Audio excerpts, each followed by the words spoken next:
faster. For instance, one farmer can now grow food for thousands of people, whereas he used to be able to feed only his family. Thus, everything should be getting cheaper, because the supply of everything has been growing faster than the demand. This is true even though the population has been growing as well.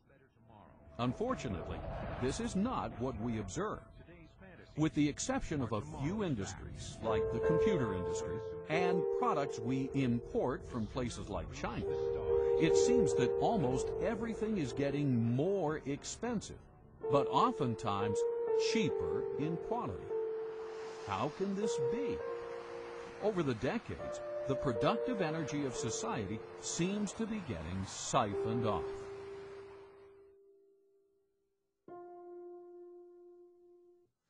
Well, it's hard to predict, but I certainly think it's possible, because I think the financial bubble worldwide is something that we have never experienced before. We've had tastes of that. But Alan Greenspan, in one way, is a genius, and in another way, he is an unbelievable threat to us. He's a genius in the sense that in a technical fashion, he's been able to keep this system of inflation together longer than anybody else has been able to, especially in this last go-around from 2000 on.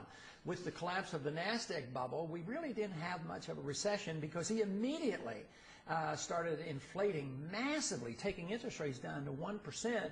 And now, of course, he's a little bit frightened about the bubble, and he's curtailing credit to some degree.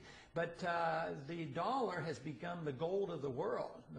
The world central banks have accepted the dollar as if it were gold.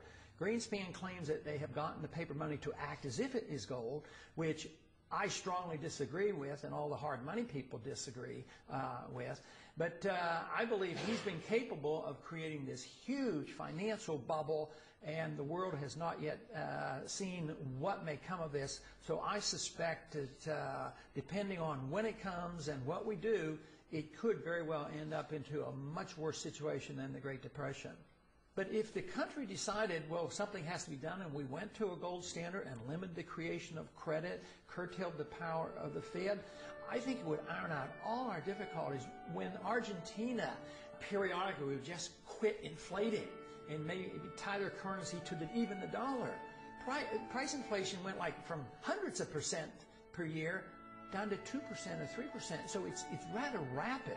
So you would see an immediate benefit. You would iron out the severe swings in the business cycle.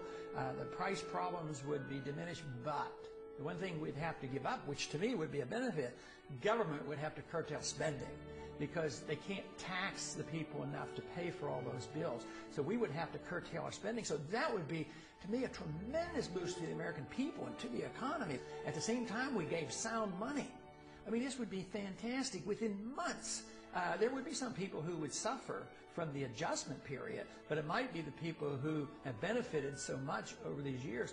But the average person, the poor person, the jobs would become available. So it would not take a long, long time. What would take a long time is if we refuse to consider it, and the problems get worse, and we have a severe recession or depression and huge inflation, and we do all the wrong things. That is what we should work so hard against. We must get rid of the fiat money system. How do you do that? Well, the first step, of course, the big step, the biggest imaginable step, is for people to realize that they even have one. I mean, how many people walking up and down the streets that go into the polls each year and elect their leaders, how many people know that we have a fiat money system? How are we going to change that unless we have an understanding, an educational foundation at the electoral level? So this is where we have to start.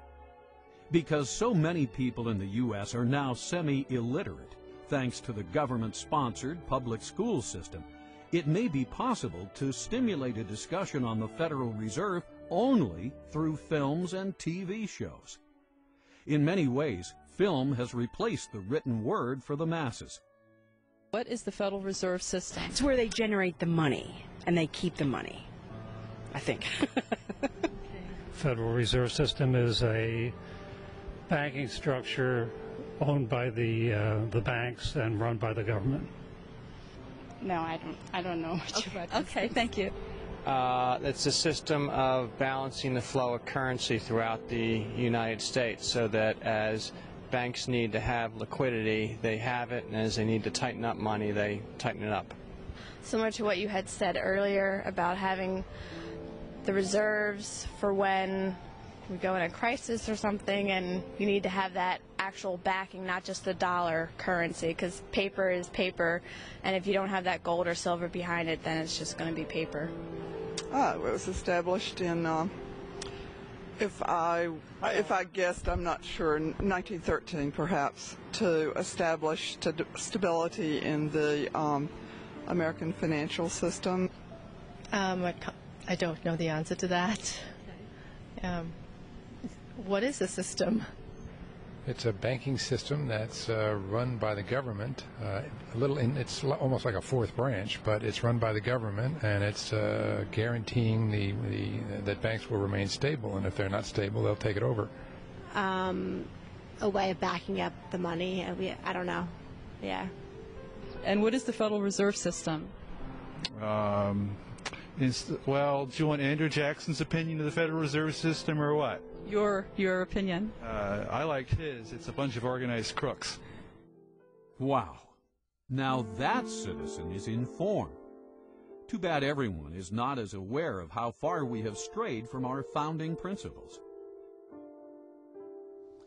Well, the major problem you have not only with the Federal Reserve System, but with any statutory structure that's unconstitutional, is it doesn't square with what's called the Supremacy Clause. The Constitution, which says the Constitution and laws passed in pursuance thereof, that is, constitutional laws, are the supreme law of the land. So obviously you have a statute that doesn't square with the Constitution, it's void. It is not a law, in fact. So the question then arises, well, how does that square with the oath of office of representatives, senators, judges? And the answer is it doesn't. That when they come face to face with a statute that is in contradiction of the Constitution, they are to treat the Constitution as the supreme law and treat that statute as void. So that's number one. Here we have a system, the Federal Reserve System, that has all of these constitutional problems, and everyone is essentially looking in the opposite direction. So that doesn't square with the oath of office. And one would think that the president, being the head of the executive department, in which we find the Treasury, Department of Treasury, right, which interacts quite closely with the Federal Reserve, might have something direct to say about that. And then, of course, the president has a specific constitutional duty to take care that the laws be faithfully executed, and the supreme law of the land is the Constitution. So you would expect, on top of all of this, that he would be saying, wait a minute, if the Constitution doesn't square with the Federal Reserve Act in one or more ways, then I should be giving directives to the Secretary of the Treasury to take certain kinds of action to deal with that. And, of course, we see exactly the opposite. We see the Federal Reserve people, usually the chairman of the Federal Reserve comes to Congress, and he tells Congress directly, and usually tells the president at least indirectly, here's how monetary policy is going to be implemented. So the Federal Reserve is the tail that's wagging the dog when we have all of these questions that it may not be legitimate at all in whole or in part. If you want to see the way power goes in a system or the way the laws are corrupted, follow the money, and the Federal Reserve is a huge agency for the creation of money. If you study monetary history throughout thousands of years, you will find out that paper money has been tried many, many times, and it never succeeds. It always ends badly. The question is when will the dollar end badly? Will it be next year, or in 5 years, or 10 years? I'm convinced it will end unless we do the right things, and that is restore soundness to the money, put restraints on our government, either strictly curtail the power of the Fed or get rid of the Fed. That will be the only way you can save the dollar. But if we continue to do what we're doing now, we will eventually destroy the dollar. Throughout history, as governments grow, they limit the individual's rights. The same thing happened in the Roman Empire. We know this from history, but we also know it from Shakespeare's wonderful play, Julius Caesar. As we start moving toward a bigger and bigger government, it's going to mean that the individual no longer has the right to own his property, the right to do what he wants, the right to live freely, the right to worship as he wants, the right to speak as he wants. The government starts to tell us what to do. Most of the time they think they're telling us what to do in their best interest, but the trouble is that government, as Adam Smith pointed out, John Locke pointed out, is the great thinkers of all time have always